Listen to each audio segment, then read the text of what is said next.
tuh garis lurus ya lurus tanpa ada dalam lingkaran. Kalau di hiperbolik tuh ada batasnya tadi, lingkaran itu untuk membatasi ruang hiperbolik.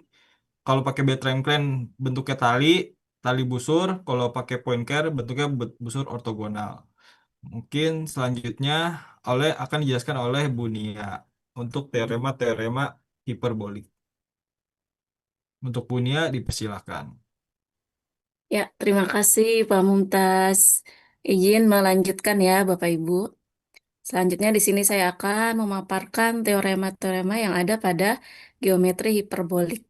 Di mana yang pertama di sini ada paralelisme dalam geometri hiperbolik.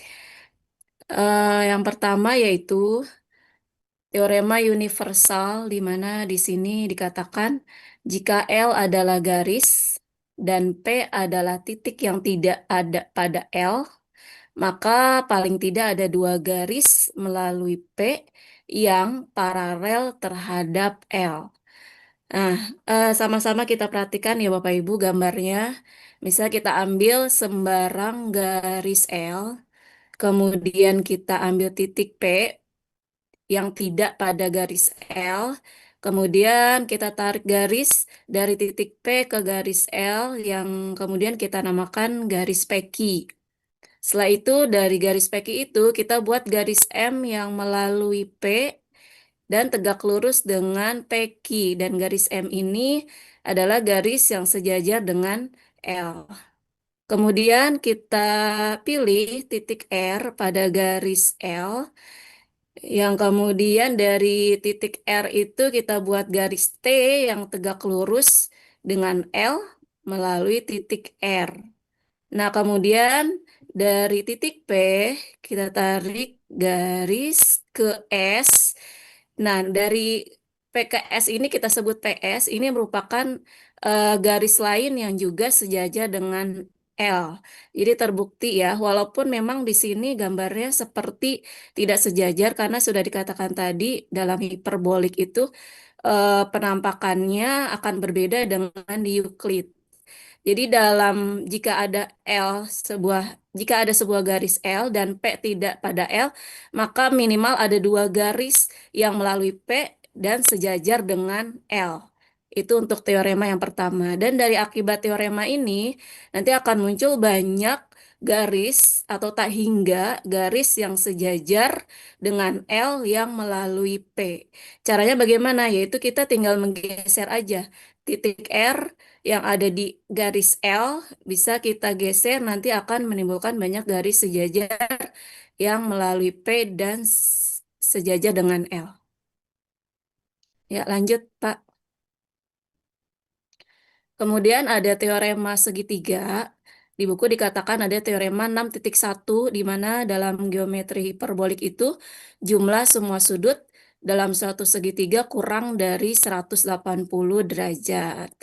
Ya, untuk pembuktiannya kita kembali ke teorema 4.7 di mana terdapat segitiga yang jumlahnya 180. Kalau segitiga jumlah sudutnya 180, maka dipastikan itu ada persegi panjang. Sedangkan dalam hiperbolik, menurut lemma 6.1, persegi panjang itu tidak mungkin ada. Dengan demikian dapat disimpulkan bahwa tidak ada segitiga yang jumlah sudutnya mencapai 180 derajat, atau dengan kata lain jumlah sudut dalam segitiga kurang dari 180 derajat dalam geometri hiperbolik. Nah, dari teorema 6.1 ini akan mengakibatkan bahwa dalam segi empat hiperbolik itu jumlah sudutnya menjadi kurang dari 360 derajat karena segitiganya saja kurang dari 180 gitu. Untuk membuktikannya kita membuat segi empat seperti yang ada di gambar Bapak Ibu, segi empat A, B, C, D ini adalah segi empat sembarang, di mana kita tahu segi empat itu adalah gabungan dua segitiga.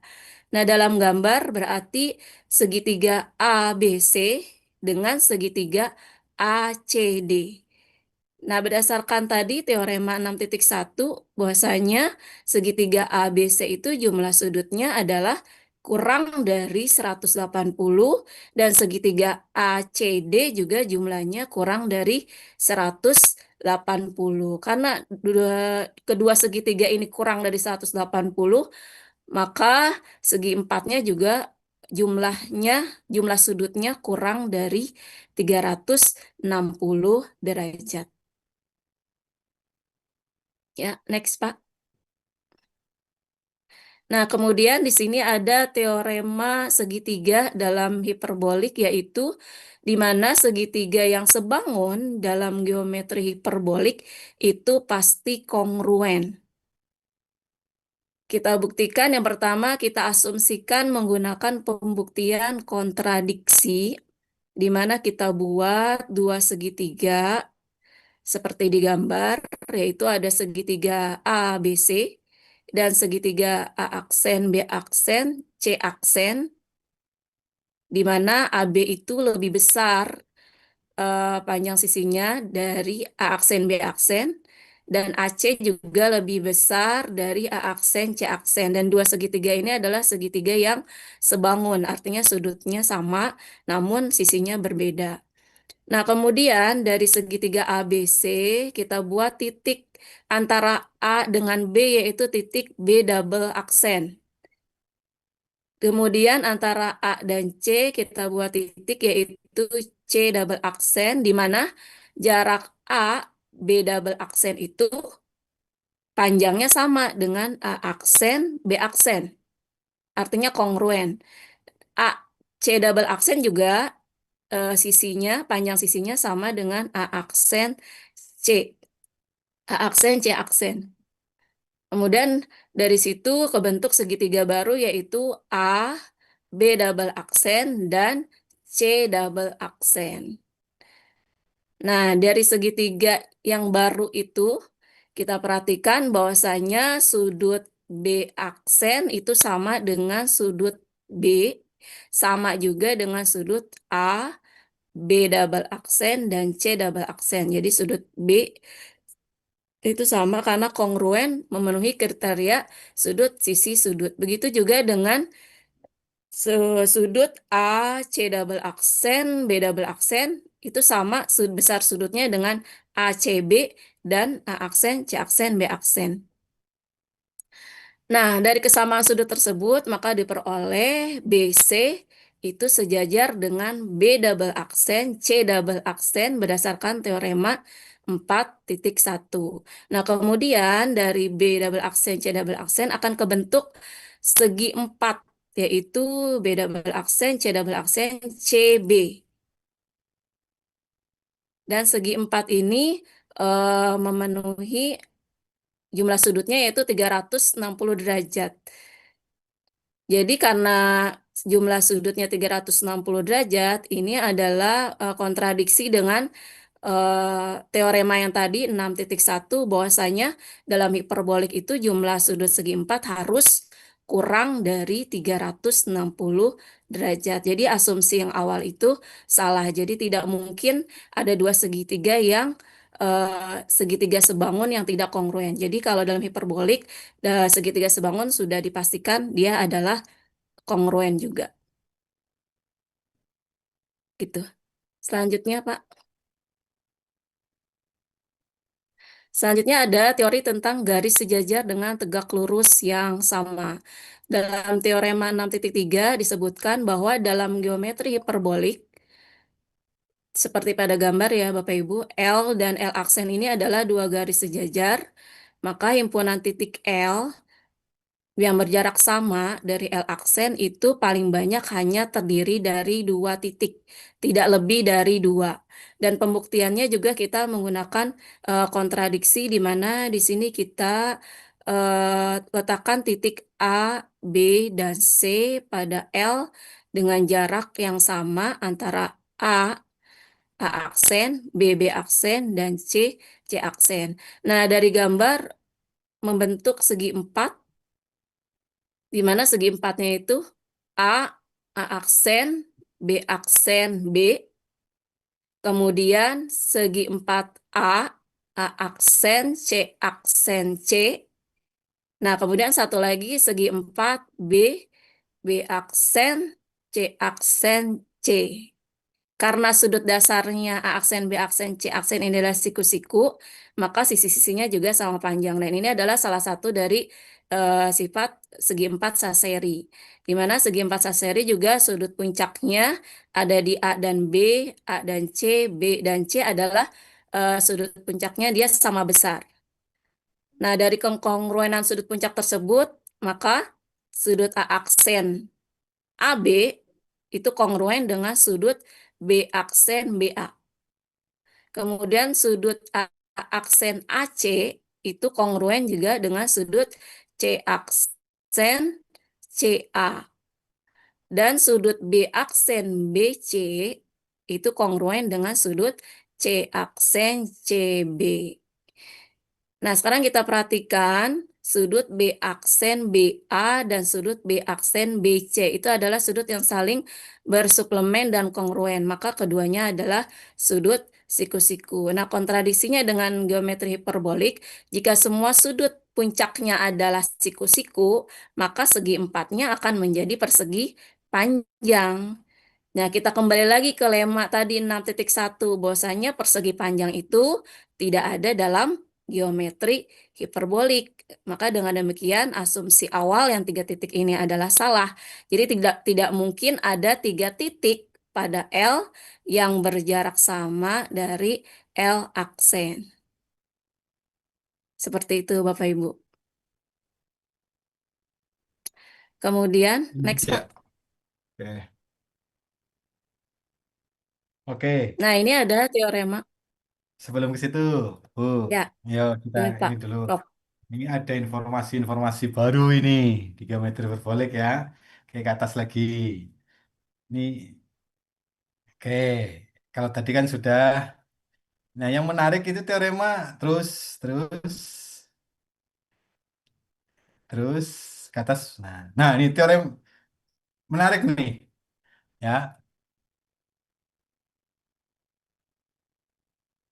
Kalau di Euclid, Bapak Ibu, nah ini oke ya. Jadi ternyata ada banyak garis sejajar. Ya, ada banyak garis, minimal ada dua garis sejajar melalui satu titik. Gitu ya. Oke. Nanti kita konstruksi harusnya tugasnya Pak Mumtaz ini menggunakan point point Cardis application untuk membuktikan ini ya. Tapi nggak apa-apa nanti saya tunjukkan.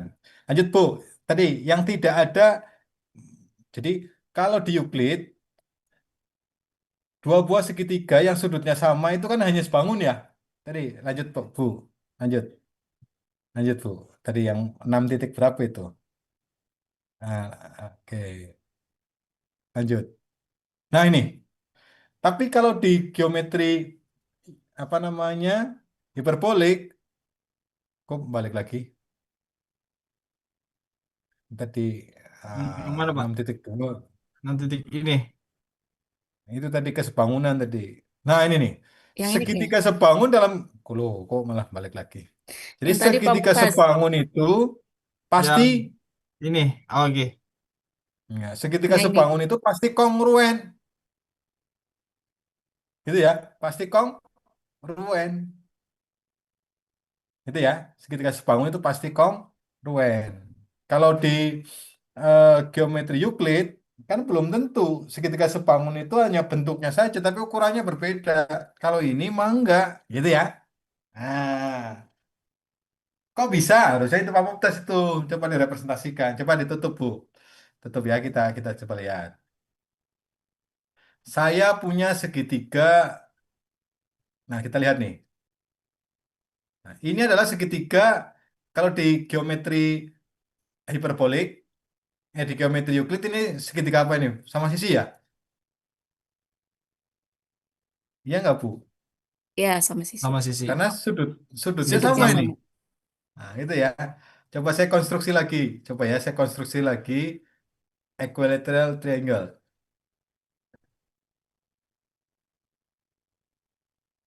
Nah, sebentar kok jadi begini. Nah, equilateral. Nah, tapi saya coba. Ini kan sudutnya sama ya. Sudutnya sama coba. Sisinya, apakah panjang sisinya sama gitu ya?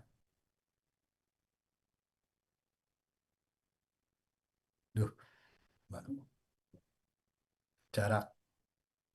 Oh, tidak bisa jarak ya di sini ya. Hyperbolic distance. Oh ya. Itu yang DEF Bukan itu jarak. bukan jarak ya, Pak? DEF itu bukan jarak Oh, ya. ini kok nggak bisa. D Oke. kecil itu Pak yang di samping. Itu presentasi D jarak Pak. kecil. Itu yang di itu, yang di poin-poinnya itu loh Pak. 0,67, 0,82 itu bukan jarak ya Pak. Oh iya iya iya bisa bisa bisa ya. Itu representasi jaraknya garis, berarti garis D, garis E, garis F kali. Nah, Oh iya benar benar ya benar benar diklik ya. aja Pak, diklik aja kali mungkin dikasih tahu nanti Nah, poinnya tuh. oke. Diklik bagian kirinya Pak. Nah, kita lihat ya. 0,82 ya. Ini nih panjangnya ya. Coba ya kita lihat ya. Ya Pak. Yang ini loh ternyata kok segitiganya nggak sama sama sama sisi, tapi sudutnya sama. Ah gitu gimana tuh Pak Mumtaz? Ya. Oh, ternyata begitu ya. Jadi kalau segitiga sama sisi pada geometri hiperbolik itu belum tentu sudutnya Hmm. sama, gitu ya. Ya. Nah, oke, sekarang saya konstruk lagi coba ya, kita konstruk ya. Konstruk segitiga, makanya istilahnya tuh apa? Jadi yang equilateral triangle itu kan segitiga sama segitiga apa ya? Oh, maknanya segitiga sama sisi kan? Tapi ini maksud segitiga sama sisi itu sebenarnya sudutnya yang sama ya. Ini sudutnya ya. Coba kita lihat. Kita konstruk lagi. Nah, ini ya. Coba ya kita hitung sudutnya. Nah, kita hitung sudutnya ya. Mana nih? Angle. Angle measure.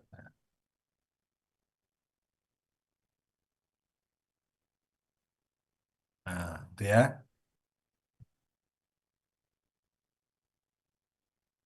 Nah, itu ya.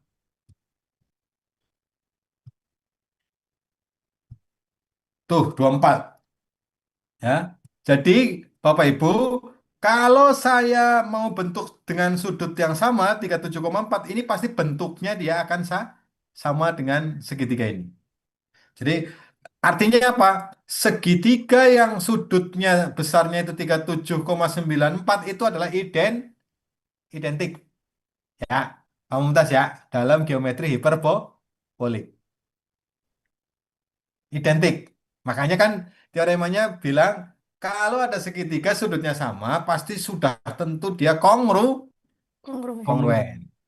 Jadi segitiga yang sudutnya 24 derajat ini pasti bentuknya ya begini. Gitu ya, Mbak Bunia ya. Jadi tidak ada bentuk lah lain. Gitu ya.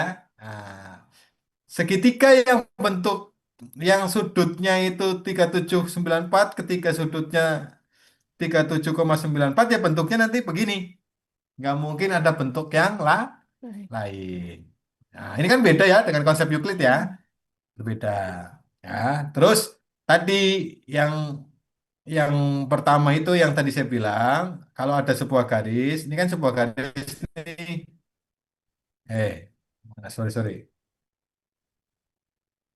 Nah, line, hyperbolic line. Nah, ini kan garis nih. Terus saya ambil titik titik apa? Ini saya kecilkan dulu. Ya, saya kecilkan dulu.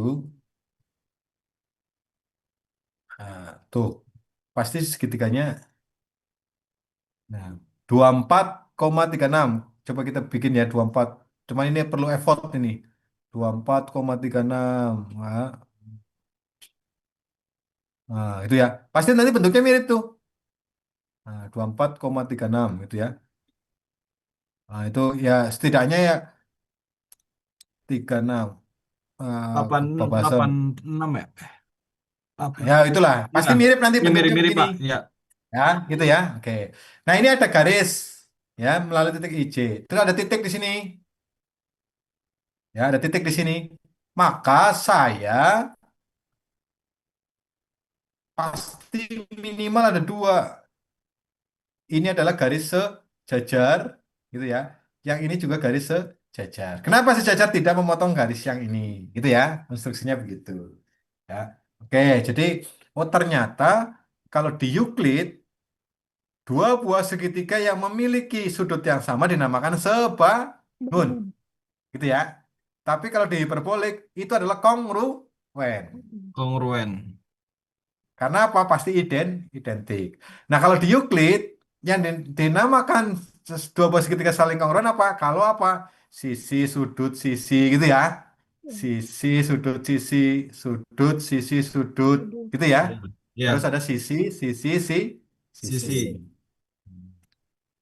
Kan kayaknya ada pertentangan nih. Nah, mulai ada pertentangan kan. Pak, kan kalau sudutnya sama segitiga sama sisi, itu kok bentuknya begitu? Nggak sama sisi aja nih. BD panjang, Pak. Kayaknya sama DC. Nah, ternyata yang dimaksud segitiga cuman ini nggak tahu ya. Ini istilahnya kok equilateral ya, equilateral ya. Kalau pakai regular triangle mungkin mungkin ya, mungkin lebih lebih pas gitu ya. Apa makna dalam bahasa Indonesia segitiga sama sisi? Iya, Pak Pak. Mumtaz. Iya, equilateral, Pak. Ya kan? Sama Makanya ini sisi kayaknya betul. kenapa kok istilahnya pakai equilateral bukan pakai reguler saja? Kalau reguler kan umum. Artinya Harusnya anggap bukan saja lah. segitiga sama sisi, Pak. Segitiga sama sudut. Nah, Iya, nama segitiga baru, sama Pak. sudut kan? Iya, sama Ya, sisi. Soalnya sisinya kan beda. makanya ini pengembang softwarenya juga mungkin perlu landasan filosofis ini. Ya, equilateral. Tapi enggak, kalau secara bahasa itu equilateral itu sama gitu ya. Iya, sama, Pak. Coba Sama. kamu tapi samanya cuman kan kita menafsirkan di bahasa Indonesia kan segitiga sama sisi. Iya, artinya Padahal kalau equilateral itu sebenarnya bentuk umum segitiga yang apa ya, ada unsur yang sama mungkin gitu ya. Kita tafsirkan begitu kali. iya, iya. Apa maknanya equilateral secara teks bahasa? Coba Pak Mumtaz. Berapa Mungkin sih? jangan-jangan orang Indonesia saja nih yang salah menafsirkan kalau bahasa Inggrisnya equilateral triangle adalah segitiga sama sisi. Iya, mungkin ya, Pak ya. Equilateral tuh sebenarnya kita bisa nyebut equilateral segitiga gitu. Jadi, Iya, tiga equilateral segitiga gitu ya. iya, Artinya segitiga yang equilateral gitu. Nggak harus segitiga segitiga sama yang sisi. ada unsur yang sama. Iya, iya. Kebetulan kalau di hiperbolik itu adalah unsurnya adalah unsur sudut. Sudut Kalau di Euclid unsur yang sama itu adalah sisi. ya unsur sisinya ya unsur Sudut. sudutnya. Sudut dan sisi. Begitu ya. Ya, Pak. Nah, ini Pak Mumtaz kalau nanti tesisnya terkait geometri hiperbolik kayaknya cakep ini. Aduh, Ya, oke. Oke, silahkan lanjut. Ya. Hmm. Ya, oke. lanjut Bu Nia. Tadi sampai mana ya? Teorema 6 Tadi titik. sampai di, nah ini ya kita lanjut ya Bapak Ibu ke teorema 6.4. Dikatakan bahwa dalam geometri hiperbolik, jika terdapat dua garis sejajar, L dan L aksen, dengan sepasang titik A dan B pada L, yang berjarak sama dari L aksen, maka L dan aksen memiliki segmen tegak lurus bersama. Yang kedua, segmen ini sekaligus merupakan jarak terpendek antara L dan L aksen.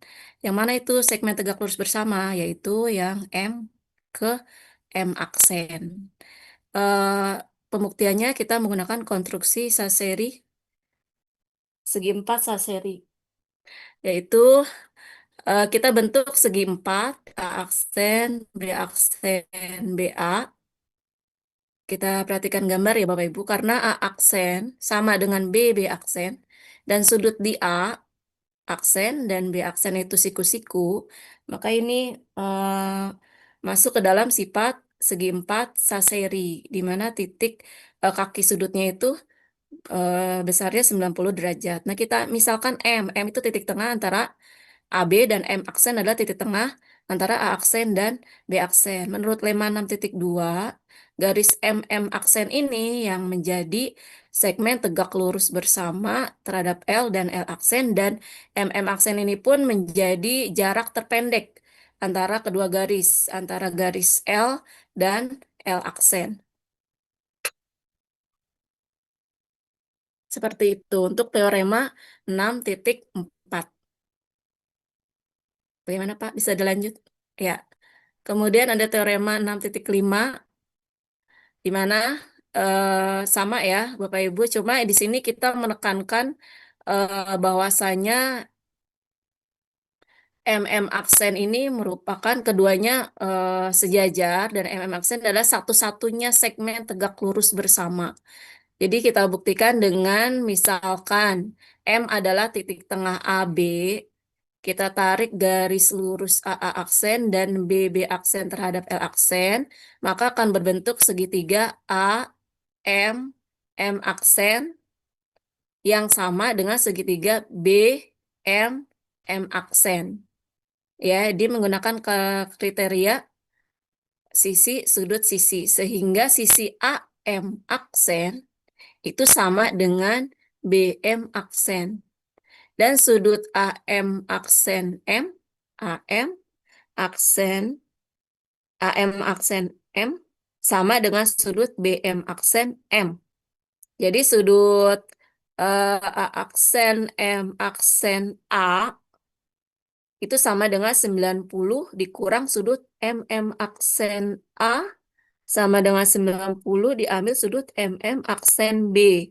Di mana jadi sudut A aksen M aksen A itu sama dengan sudut B aksen M aksen B. Jadi segitiga A, A aksen, M aksen itu sama dengan segitiga B, B aksen, M aksen dengan menggunakan kriteria sudut sisi. Sehingga sisi A aksen itu sama dengan sisi BB aksen. Seperti itu, teman-teman, teorema 6.5. Jadi MM ini adalah ya segmen tegak lurus bersamanya dan keduanya adalah sejajar. Itu isi dari teorema 6.5. Sepertinya untuk teorema Saya lihat. ya, Oke, saya lihatin dulu ya, Bu ya, Nia ya. Oke, yang teorema ini. Oh, ternyata ketika ada dua buah, kalau di Euclid, kalau ada dua buah garis sejajar, maka ada banyak garis tegak lurus, gitu ya. Ada banyak garis tegak lurus. Tapi kalau di hiperbolik, nah, coba saya izin share screen ya. Nah, saya izin share screen. Nah, ternyata kalau di hiperbolik, sepertinya hanya ada satu. Dan itu adalah lintasan terpendek. Artinya saling saling ini ya, saling tegak lurus ya. Nah, jadi di sini tegak lurus, di sana juga tegak lurus. Ini lintasan terpendek, jarak terpendek dari dua buah garis tersebut. Kalau di Euclid kan ya jarak terpendeknya banyak ya. Kalau di Euclid jarak terpendeknya banyak, gitu ya. Jadi semua titik yang saya tegak lurus juga banyak. Dan ternyata kalau saya ambil garis tegak lurus lagi, ini saya ambil garis tegak lurus terhadap ini, ya. Ah, anggap saja biar memotong ya, biar memotong di sana ya.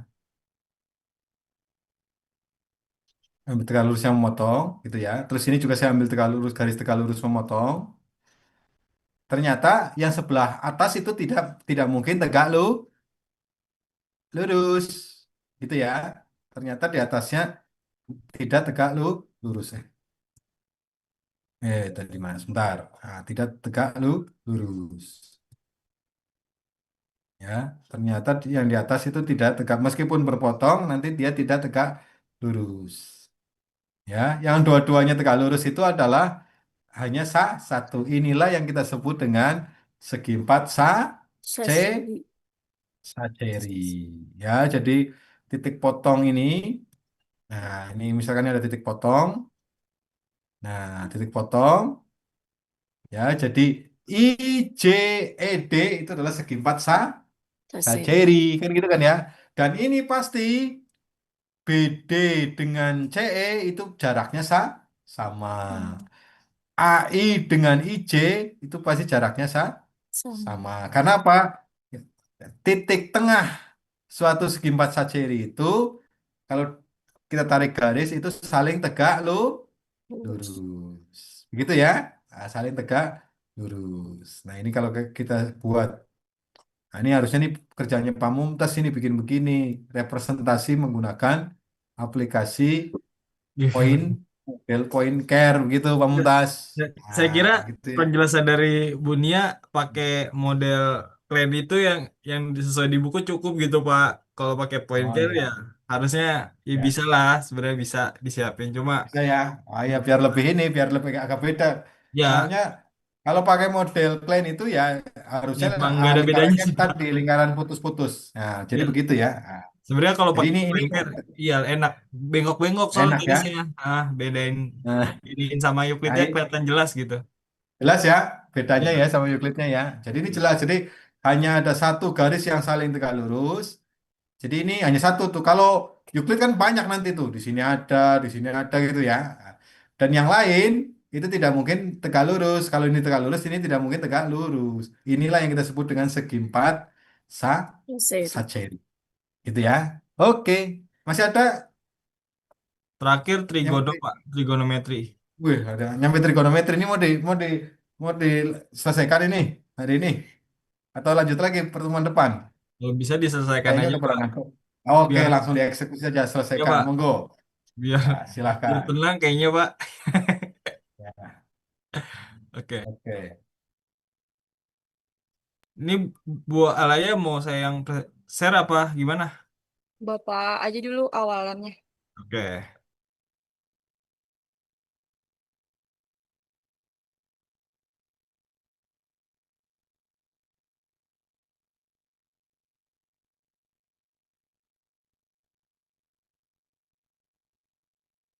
Hmm. Ya baik Bapak Ibu, sekarang lanjut ke bagian trigonometri hiperbolik. Nah, trigonometri hiperbolik ini merupakan analogi dari trigonometri lingkaran. Jadi, sebelum ke trigonometri hiperboliknya, kita jelaskan dulu bagaimana persamaan dan perbedaannya antara trigonometri lingkaran dengan trigonometri hiperbolik.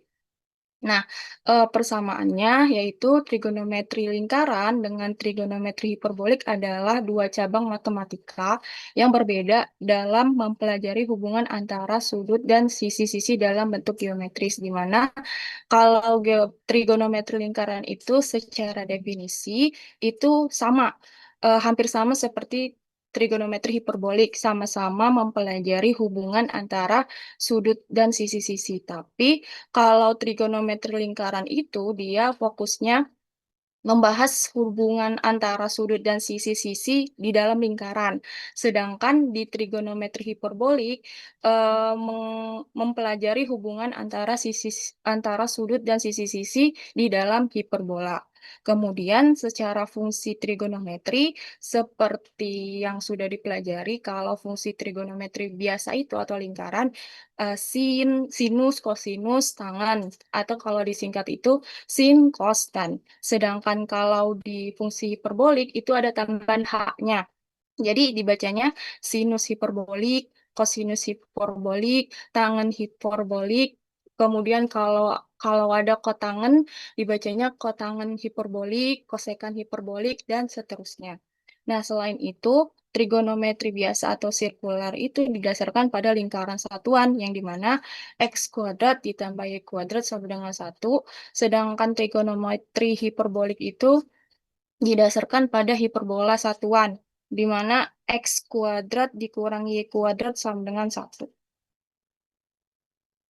Nah, kemudian adapun peran dari trigonometri hiperbolik ini yaitu sebagai pengganti dari fungsi trigonometri lingkaran, yaitu sin cos tan yang berubah menjadi sin hiperbolik, cos hiperbolik, dan tan hiperbolik. Kemudian perannya menghubungkan sudut, panjang, jarak dalam ruang lengkung negatif, di mana ruang lengkung negatif itu yaitu tidak terbatas dan tidak memiliki batas dan tidak memiliki pusat. Mungkin bisa ini GeoGebranya saya lihatkan dulu. Yang tadi berdasarkan kalau trigonometri biasa itu kan tadi berdasarkan apa namanya? lingkaran. satuan lingkaran, di mana X kuadrat ditambah Y kuadrat sama dengan 1. Sedangkan kalau trigonometri hiperbolik itu dia negatif. Jadi X kuadrat dikurangi Y kuadrat sama dengan 1. Kita lihat perbedaan bentuknya. X kuadrat ditambah Y kuadrat sama dengan 1. Nah, kalau trigonometri lingkaran biasa itu gambarnya ya lingkaran gitu. Tapi kalau trigonometri hiperbolik itu gambarnya seperti yang gambar model Minkowski ya Pak Mumtaz tadi ya namanya. Ya, Minkowski space.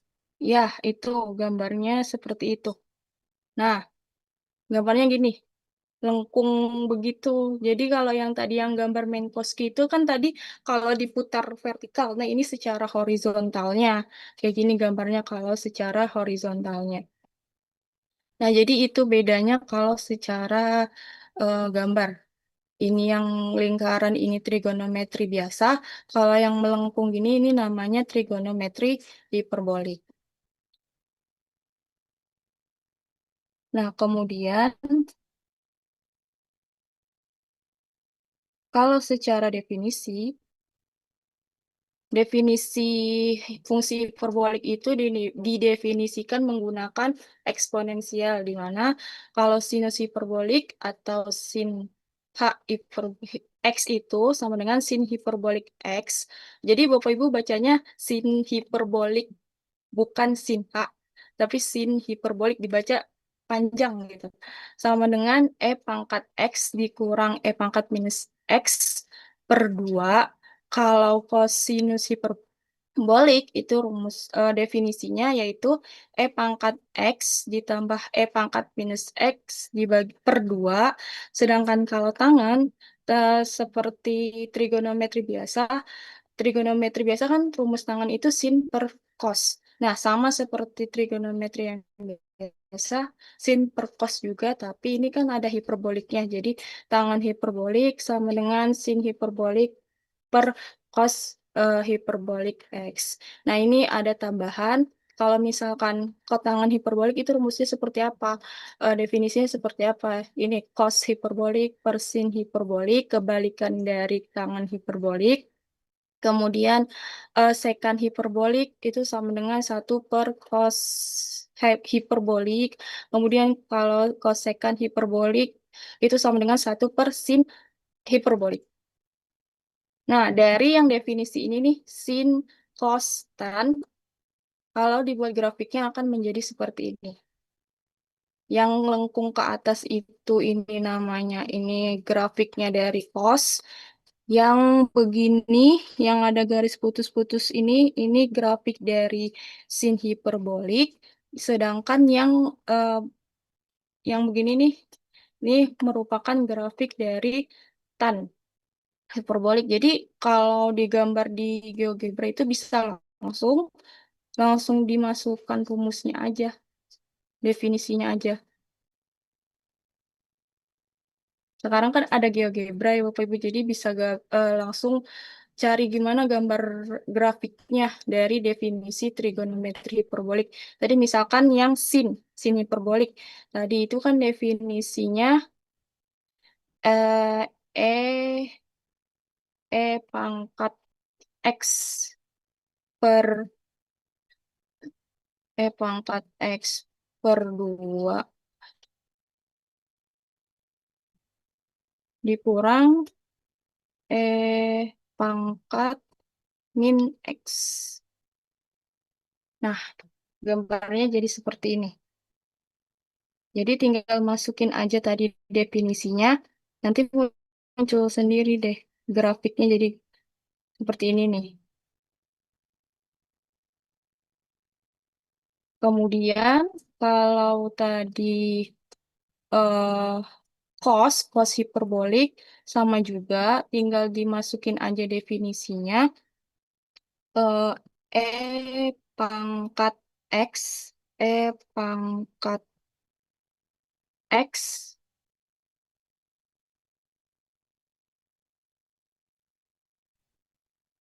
ditambah pangkat pangkat minus X. X. Kalau kosinus kan tadi pangkat X ditambah pangkat minus X dibagi 2. Ini grafiknya akan seperti yang ini, yang biru. Nah, jadi dia melengkung ke atas. Kalau yang merah ini sin hiperbolik, sedangkan yang melengkung ke atas ini dia cos hiperbolik. Nah, gimana kalau yang tangan? Yang tangan itu rumusnya kan sin hiperbolik X, sin hiperbolik X dibagi sama cos hiperbolik X. Nah, jadi sama kan gambar grafiknya sama yang ini tadi. Jadi tinggal digambar di GeoGebra aja. Masukkan definisi-definisinya, lalu muncul gambar grafiknya seperti ini. Yang oranye tangan, yang merah sinus, yang melengkung ke atas ini kosinus. Seperti itu Bapak Ibu. Kita lanjut ya.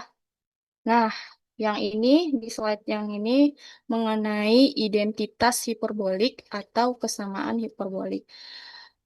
Eh, Berdasarkan yang tadi, yang di awal ini, nah, trigonometri silkural itu kan berdasarkan pada lingkaran satuan yang x kuadrat plus y kuadrat sama dengan 1, sedangkan trigonometri hiperbolik berdasarkan pada hiperbola satuan yang x kuadrat min y kuadrat sama dengan 1.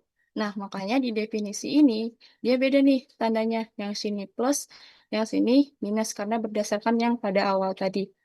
Jadi kalau di lingkaran yang biasa itu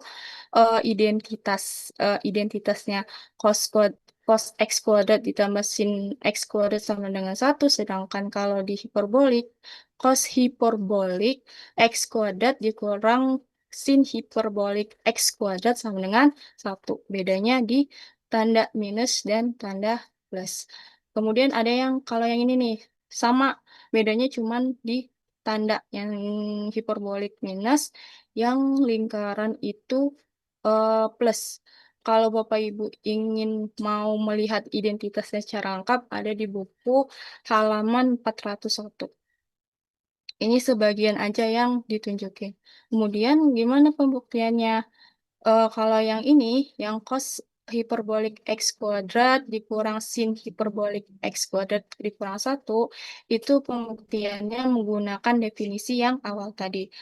Definisi cos tadi kan x, pangkat x ditambah pangkat minus x per 2, tapi kan ada pangkat 2-nya, kita kuadratkan menjadi pangkat 2. Kemudian dikurangkan sama definisi si sin hiperbolik x, kemudian dikuadratkan.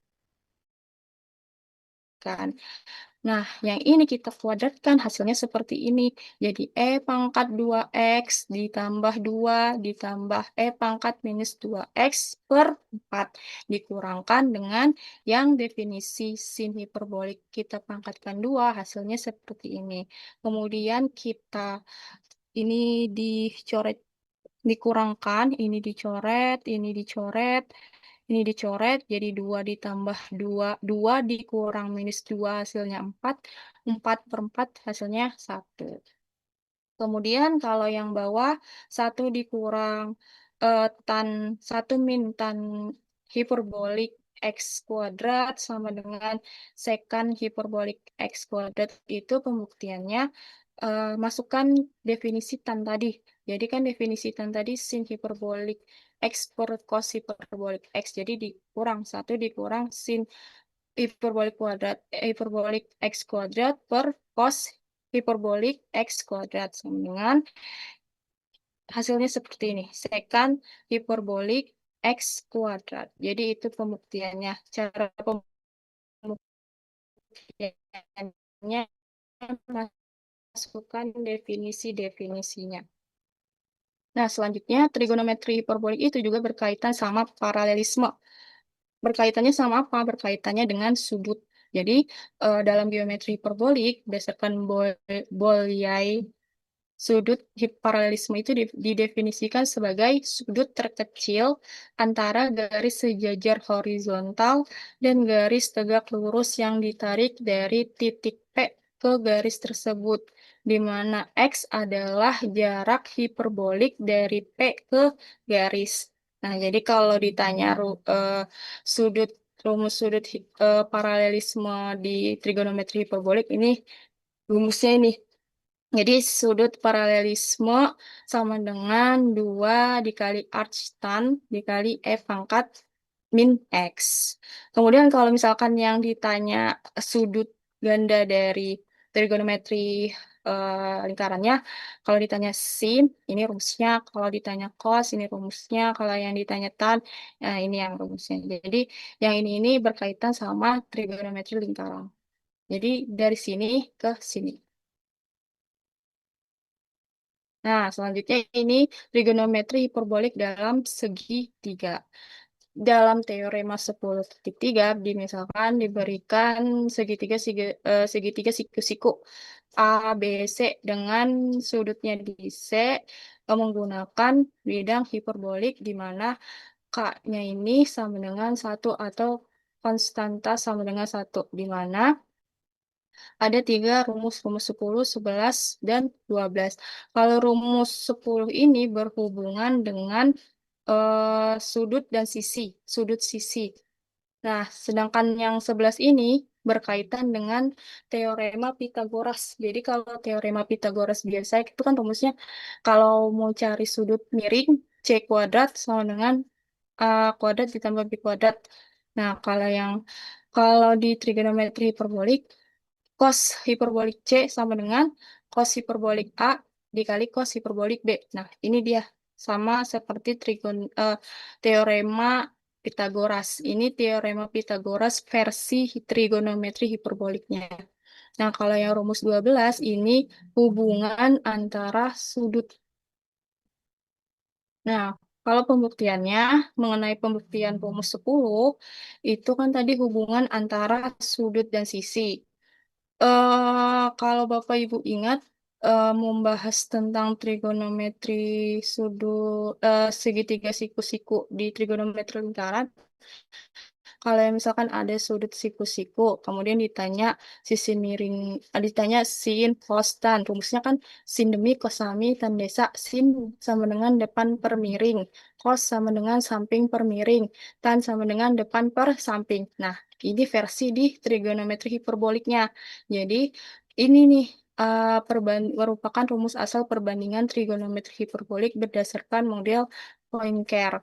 Kalau yang di trigonometri biasa itu depan per miring. Nah, ini kalau yang ini sin A sama dengan sin hiperbolik A per sin hiperbolik C. Kalau cosnya, cos A sama dengan tangan hiperbolik B per tangan hiperbolik C. Seperti itu, Bapak. Sama sebenarnya karena kan trigonometri hiperbolik ini merupakan analogi dari trigonometri lingkaran. Jadi, cuman melanjutkannya aja, bedanya ada hiperboliknya. Kemudian kalau pembuktian untuk rumus 11 ini kan merupakan pembuktian teorema Pitagoras itu menggunakan identitas fungsi hiperbolik dan rumus 10. Masukkan nih identitasnya. Kemudian masukkan yang tadi yang rumus 10 ini sin A-nya apa, cos A-nya apa, kemudian dikuadratkan ditambah, kemudian dikuadratkan sama dengan 1. Kemudian substitusikan nih tan B dan tan C itu ke rumus yang definisi tan tadi. Rumus definisi tan tadi kan sin per cos. Sin hiperbolik per cos hiperbolik. Dimasukkan, kemudian disubstitusikan. Jadi bentuknya yang ini. Setelah disubstitusikan, jadi sin hiperbolik B per cos hiperbolik B per sin hiperbolik C dibagi cos hiperbolik C dipangkatkan 2. Setelah dihitung-hitung, hasilnya yang bawah ini nih. Sin hiperbolik H, sin hiperbolik A kuadrat dikali cos hiperbolik B kuadrat bla bla bla per cos hiperbolik B kuadrat dikali sin hiperbolik C kuadrat. Sehingga mendapatkan hasil. Kemudian yang ini kita Yang awal ini yang per kita pindah ruaskan sama-sama dikali cos hiperbolik B kuadrat dikali sin hiperbolik C kuadrat. Jadinya bentuknya seperti ini. Nah, sudah bentuk seperti ini nih, kemudian lanjut lagi menggunakan identitas kembali karena di trigonometri hiperbolik ini banyak pembuktian menggunakan identitas-identitasnya Bapak Ibu. Jadi, setiap pembuktian pasti menggunakan identitas. Jadi, balik lagi ke identitas yang tadi tuh, yang awal untuk menyederhanakannya. Jadi, kita cari sin hiperbolik X kuadratnya sama dengan cos hiperbolik X kuadrat dikurang 1. Masukin nih yang tadi ada sin hiperbolik, masukkan yang ininya sin, masukin lagi. Jadilah bentuknya seperti yang bawah ini. Nah, habis itu, nah langsung lagi dihitung, dikalikan pelangi. Cos cos hiperbolik B kuadrat dikali cos hiperbolik A berapa? Cos hiperbolik B kuadrat dikalikan min 1 jadi apa? Jadilah seperti ini. Kemudian dihitung-hitung, jadilah bentuknya yang akhir ini nih. Habis itu, gunakan identitas lagi. Lagi-lagi menggunakan identitas untuk mencari sin C kuadrat. Karena kan kita ingin membuktikan yang cos. Semuanya kan cos. Jadi yang sin-sinnya itu kita eliminasi lagi dengan menggunakan identitas-identitas. Ganti si sin C sin hiperbolik C kuadratnya itu dengan yang cos hiperbolik C kuadrat min 1 dari yang ini nih sama. Diganti, dimasukkan, disubstitusikan. Setelah dihitung-hitung, melakukan perhitungan, jadilah bentuknya seperti ini yang bawah. Cos hiperbolik A kuadrat dikali cos hiperbolik B kuadrat dikurang cos hiperbolik C kuadrat sama dengan 0. Habis itu kita akar kuadratkan. Di akar, yang sebelah sini diakar, yang sebelah kanan juga diakar. Setelah diakar hasilnya cos hiperbolik A dikali cos hiperbolik B sama dengan cos hiperbolik C. Kita kalau bahasanya tuh pindah ruas gitu ya. Sama jadinya cos hiperbolik C bukan pindah ruas tinggal dibolak-balik aja di switch jadi cosnya sebelah sini cos hiperbolik C-nya sebelah sini sama dengan cos hiperbolik A dikali cos hiperbolik B jadi terbukti yang teorema Pythagoras versi trigonometri hiperboliknya tadi dari pembuktian menggunakan berbagai identitas yang ada di trigonometri hiperbolik. Selanjutnya kalau yang di rumus 12 itu tadi kan yang cos hiperbolik A sama dengan cos ini sisi. Kalau pokoknya kalau yang ada hiperboliknya ini mencari sisi nih. Ini sisi, ini sudut. Jadi yang ada gini-gini ini sisi, ini sudut. Jadi sisi A sama dengan sudut A per sudut B gitu. Jadi berkaitan dengan rumus 10 tadi, gunakan rumus 10 untuk sudut B. Jadi kita cari sin B-nya kan, sin hiperbolik B per sin hiperbolik C. Kemudian langkah yang kedua, gabungkan dengan cos A tadi sama cos A sama dengan, masukkan lagi definisinya yang tadi, cos sama A sama dengan tan hiperbolik B per tan hiperbolik C. Lagi-lagi menggunakan definisi. Terus digabungkan jadinya tan hiperbolik B per tan hiperbolik C per sin hiperbolik B per sin hiperbolik C. Setelah dihitung-hitung, hasilnya seperti ini. Jadi cos A per sin B sama dengan cos C cos hiperbolik C per cos hiperbolik B. Nah, habis itu dari rumus 11, dari rumus ke-10 nyambung ke rumus 11 di teorema Pythagoras tadi sehingga teoremanya tadi kan dimasukin cos hiperbolik C sama dengan cos hiperbolik A dikali cos hiperbolik B. Kemudian kita pindahkan cos hiperbolik. Kita cari nih cos hiperbolik A-nya. Kalau mau cari cos hiperbolik A-nya kan jadi cos hiperbolik A sama dengan cos hiperbolik C per cos hiperbolik B kan. Nah, habis itu cos hiperbolik A tadi kan cos A itu kan sama dengan cos hiperbolik C. Sin B itu kan tadi sama dengan cos hiperbolik B. Masukin aja. Jadi ini sama dengan cos A, yang bawah ini sama dengan cos B. Jadi begitu Bapak Ibu untuk pembuktian di teorema 10.3 untuk sebenarnya ini cuman untuk membuktikan yang teorema Pitagoras di trigonometrik hiperbolik. Mungkin itu aja Bapak Ibu dari trigonometri hiperbolik. Baik, ya. Sudah selesai. Jadi, oke, baik itu trigonometri ya. Jadi memang berbeda dengan sirkular ya. Ya, Sirkular Pak. itu nanti dia bentuknya adalah kalau sebuah sin theta itu ya sisi depan pada sisi miring gitu ya. Tapi ini definisinya berbeda. Nah, sudah saya kirim itu apa? Tadi juga sudah jelas ya, gambar gamblang sudah jelas. Ya tentunya ada identitas juga ya, identitas di dalam trigonometri hiperbolik gitu ya. Kalau itu kan aljabar ya, Pak Lutfi ya. Kalau aljabar biasanya Bapak Ibu tuh senang tuh. Ada bentuknya itu aljabar X kuadrat ini dikalikan, dikuadratkan, itu senang gitu. Makanya ada sebuah riset sebetulnya ya, Bu Nur Lailatul, harusnya pembelajaran itu coba Bapak Ibu bisa di Google Scholar diketik itu linking geometry and algebraic. Jadi kalau pembelajaran itu harusnya itu linking tuh, ngeling ya, ngeling antara geometri dan aljabar. Cuman kebiasaan kita itu senang aljabar itu senang itu. Buktiin-buktiin kayak gitu tuh senang tuh. Cuman kalau suruh buktiin kayak geometri begini, waduh puyang gitu ya. Nah, itu perlu di apa namanya mungkin teliti. Contoh misalkan, kita belajar bilangan itu senang itu. 2 tambah 3 4 senang itu. 4 tambah 5 10 gitu ya. Seperdua ditambah seperdua sama dengan 2 per 4. Seperdua tambah seperdua 2 per 4. 2 per 2 gitu ya. Seperempat tambah seperempat sama dengan 2 per 4 sama dengan setengah. Itu senang. Tapi kalau ditanya, coba buktikan. Coba bilangan rasional dengan bilangan irasional itu banyakan mana Pak Mumtaz? Wah, puyang tuh. Coba. Jadi bilangan rasional kan infinite ya, Pak Mumtaz ya, ya kan? Bilangan rasional juga infinite, tapi banyakan yang mana?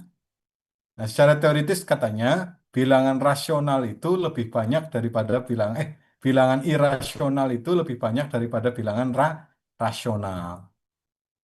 Coba kalau suruh membuktikan begitu, waduh puyeng kan? Nah, ya, jadi sesuatu yang jadi kalau saya analogikan ya, oh ternyata Pak Mumtaz sesuatu yang irasional itu kita tidak bisa menjangkaunya daripada sesuatu yang rasional. Ya, yang namanya gaib, gaib itu ada, tapi kita tidak bisa menjangkaunya daripada sesuatu yang nyata. Ya, tapi sebetulnya sesuatu yang finite, ya, sesuatu yang finite kita tidak bisa menjangkaunya ya. Nah, kan nggak mungkin finite tambah finite itu sama dengan dua finite kan nggak ada Pak, paham Mumtaz ya. Finite tambah finite ya sama dengan infinite tambah infinite ya bukan dua infinite, ya Infinite kan? juga. Iya Beyond kan infinite, infinite Pak. juga Beyond infinite, gitu Pak. ya. Beyond infinite. Iya, tapi secara teoritis itu katanya bilangan irasional itu lebih banyak daripada bilangan yang rasional. Sebetulnya itu mengingatkan kita bahwa manusia itu pasti ada keterbatasan. Begitu ya, ada keterbatasan. Jadi kan analoginya gini, analogi sederhananya gini kan, bilangan rasional itu kan anggap saja bilangan bulat ya, bilangan bulat kan. Atau gini, Pak Ahmad Mumtaz, bilangan genap sama bilangan ganjil banyakan mana jumlahnya? Yo tuh. Ayo, bilangan mana? Ada yang bisa jawab? Kalau bisa jawab suruh pulang. Mbak Lutfi. Yo, bilangan genap, bilangan bulat ya, kita pakai bilangan bulat, genap dengan bilangan bulat ganjil itu banyakan mana? Jangan buat ganjil, bro. Hah? Jangan buat Bilangan? ganjil. Buat ganjil. Hah? Ganjil, ganjil.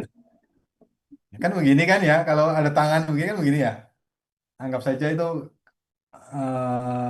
begini ya. Nah, itu ya. Apa begini? Nah, kalau kata orang kan ada nolnya. Nol itu kan genap, berarti banyakkan bilangan genap. Ya kan, bilangan. Kalau kita mau pasang-pasangan, satu pasangannya dengan dua gitu ya. Tiga dengan empat, lima dengan enam gitu kan. Ya kan? 5 dengan 6, terus 7 dengan 8. Kan bilangan 0 itu kan bilangan genap kan? Nah, katanya banyak kan bilangan bulat genap. Tapi monggo dieksplorasi. Itulah pentingnya Bapak Ibu memahami matematik itu secara mendalam. Meskipun apa namanya peningpul dan apa namanya itu peningpul dan apa ya. Itu mendalam. Jadi hal-hal yang seperti itu menarik untuk dibahas, gitu ya. Ada yang mengatakan bahwasanya matematika itu tidak pasti itu, gitu ya. Nah, padahal katanya matematika itu pasti. Oh, matematika itu tidak pasti, gitu ya. Oh, ternyata kalau kita baca, ya, oh statement-statement yang istilahnya kayak orang ngawur itu terbukti, gitu ya, terbukti. Kayak tadi tuh, oh, yang namanya dua buah segitiga, kalau sudutnya sama itu pasti kongruen. Gitu kan? Nah, itu kalau kita statement itu kita keluarkan gitu ya di muka umum, halayak umum, wah itu kita protes kan? Nah, kita diprotes. Nah, buktinya ada ini di hiperbolik ya, bahwasanya setiap segitiga yang memiliki sudut sama itu identik. Artinya pasti kongruen gitu ya. Oke, daripada saya berlama-lama makin puyeng, puyeng, makin pusing gitu ya. Ini yang tidak masuk siapa? Hmm, saya cukupkan saja lah. Tapi bagus tadi ya untuk trigonometri sudah bagus. Besok, pertemuan besok kita lanjut ke geometri eliptik. Wah, geometri eliptik ini biasanya untuk space ya. Jadi kalau mau menghitung ya kapan lebaran, kapan puasa mulai itu menggunakan ini geometri eliptik ini. Kalau trigonometrinya itu menggunakan itu nanti ya. Menghitungkan namanya ilmu ilmu hisab ya, hisab. Aplikasinya begitu ilmu hisab. Tadi sudah disinggung oleh Pak Mumtaz, hiperbolik ternyata aplikasinya untuk apa? Oh, untuk teori relativitas. Relativitas itu untuk menciptakan apa? Menciptakan bom atom. Atom. Makanya makanya bom atom itu kalau meledak itu kan tadi bentuknya kayak yang model apa itu? Model tadi kan Minkowski. kayak ya Minkowski. kayak apa namanya? Bom nuklir, kayak eh, nuklir. ya nuklir itu kan. Nah, itu bentuknya begitu. Oh, ternyata itu bisa digunakan. Kalau kita bayangkan Pak, itu non nuklir kok begitu-begitu, apa sih gunanya? Oh, ternyata ada aplikasinya gitu ya. Nah, tapi itu kan sebetulnya bukan bidang kita meskipun kita harus tahu gitu ya, harus tahu. Baik, saya absen dulu. Sebentar. Apa namanya? Siap. Siap. Siap muka. Yang tidak masuk siapa Pak Mumtaz? Wah, saya nggak hafal nih, Pak. Kayaknya masuk semua ya. Wah, ketua malah nggak Kayak hafal masuk semua ya, Pak. ininya. Kayak masuk semua nih. Semua ya. Nah, Masuk semua saya kayaknya. ini Pak. Oke. Baik, yang untuk presentasi minggu depan sudah punya materinya? Nah, Maaf, minggu besok libur nggak Pak? Karena apa, hari apa ya, peringatan hari baru Tanggal Hijriah. 27. Iya. waduh, ini kok saya udah nggak bisa ya. Kenapa Bu? Kenapa Bu? Minggu depan libur nggak Pak? Apa tuh? Oh iya ya, ya libur lah. Libur nggak sih? Bapak libur nggak, Pak? Kayaknya libur ya. Bapak Pokoknya kalau libur soalnya, Pak. ya Tanggal merah libur Hijriah Pak. pemerintah ya libur begitu. Kalau Ya. libur pemerintah libur nanti saya yang salah. Nah, tapi sudah siap ya untuk yang besok ya. Seru lagi tuh untuk yang besok tuh ya. Ini bola dipotong-potong. Aduh seru, lebih seru. Baik, kalau tidak ada yang ditanyakan, saya tadi nge-share ya materi-materi untuk model hiperbolik model itu ada beberapa materi termasuk trigonometri ya.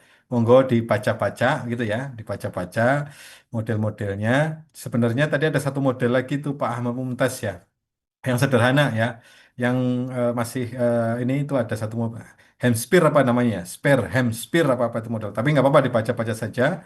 Mudah-mudahan apa yang kita pelajari hari ini bisa kita resapi, kita pahami, dan mudah-mudahan yang sedikit ini bisa menjadi ilmu yang bermanfaat ya, minimal bagi diri sendiri. Ya, mudah-mudahan syukur-syukur bisa bermanfaat bagi orang lain. Mari kita tutup pertemuan kita hari ini dengan sama-sama melafalkan lafal hamdalah.